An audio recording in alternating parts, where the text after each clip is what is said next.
Hello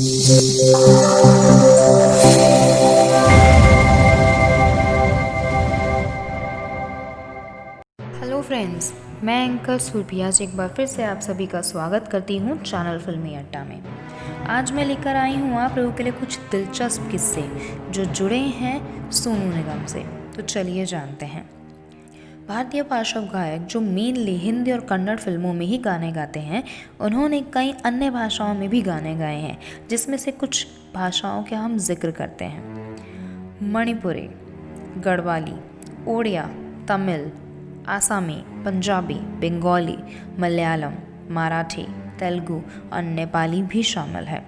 उनके भारतीय pop album भी रिलीज़ हुए हैं और उन्हें कुछ फिल्मों में अभिनेता के तौर पर भी उन्होंने काम किया है। वे पुरुषों में उदित नारायण के बाद ऐसे गायक हैं जिन्होंने सबसे लंबे वक्त तक हिंदी फिल्म इंडस्ट्री में राज किया है। उनकी आवाज़ का जादू कुछ ऐसा है कि पूरे देश में उनकी गायकी का लोहा माना जाता है और वे हर वर्ग के लोगों की पसंद बन गए हैं। अब बात करते हैं उनकी पृष्ठभूमि यानी कि जन्मभूमि के बारे में। सोनू का जन्म एक कायस्थ परिवार में फरीदाबाद में हुआ था। उन्होंने अपनी गायकी का करियर 4 साल की उम्र में ही शुरू कर दिया था, जब उन्होंने एक स्टेज पर आकर अपने पिता अगम निगम के साथ मोहम्मद रफ़ी के गाने क्या हुआ तेरा वादा गाया। तो उसके बाद से वे अपने पिता के साथ शादियों और पार्टियों में गाने लगे। 19 साल की उम्र में वे गायकी को अपना करियर बनाने के लिए अपने पिता के साथ मुंबई आ गए। उन्होंने हिंदुस्तानी क्लासिकल गायक उस्ताद गुलाम मुस्तफ़ा खान से प्रशिक्षण लिया। अब बात करते हैं उनकी मैरिड लाइफ के बारे में। उनकी शादी 15 फरवरी 2002 में मधुरिमा से हुई, जो कि बंगाली परिवार से हैं। उनका एक लड़का भी है जिसका नाम है निवान निगम।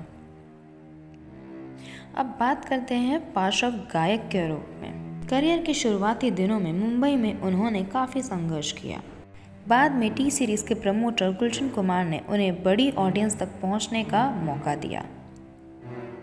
प्लेबैक सिंगर के तौर पर उनका पहला फिल्मी गाना जानम फिल्म के लिए था, जो कि आधारिक तौर रूप पर रिलीज़ ही नहीं हुई। फिर वे रेडियो कमर्शियल्स बनाने लगे और उसमें से कुछ में उन्होंने अभिनय भी किया। 1995 में वो popular TV show Sa Re Ga Ma Pa host करने लगे। इसके बाद उन्होंने फिल्म बेवफा सनम का गाना अच्छा सिला दिया गाया। उन्होंने फिल्म बॉर्डर में अनु मलिक द्वारा कंपोज किए गए सॉन्ग संदेशे आते हैं को भी गाया, जो कि काफ़ी हिट हुआ और लोगों की जुबान पर चढ़ गया। वहीं फिल्म परदेस में ये दिल गाने ने भी लोगों का दिल जीत लिया।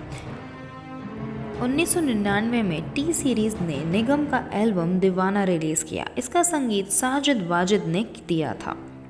सोनू ने हिंदी की कई अन्य फिल्मों में भी गाने गाए हैं और कई पुरस्कार भी जीते हैं। उन्हें फिल्म कल हो ना हो के टाइटल सॉन्ग और फिल्म अग्निपथ के गाने अभी मुझ में कहीं के लिए काफ़ी सराहना मिली। उन्होंने रोमांटिक, रॉक, सैड, देशभक्ति जैसे हर तरह की शैलियों के गाने गाए हैं। चलिए बात करते हैं कंपोज़र के तौर पर।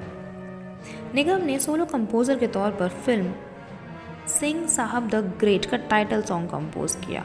उन्होंने फिल्म सुपर से ऊपर और जल के संगीत का कंपोज भी किया। चलिए आगे बढ़ते हैं टेलीविज़न पर दर्ज कराई उपस्थिति।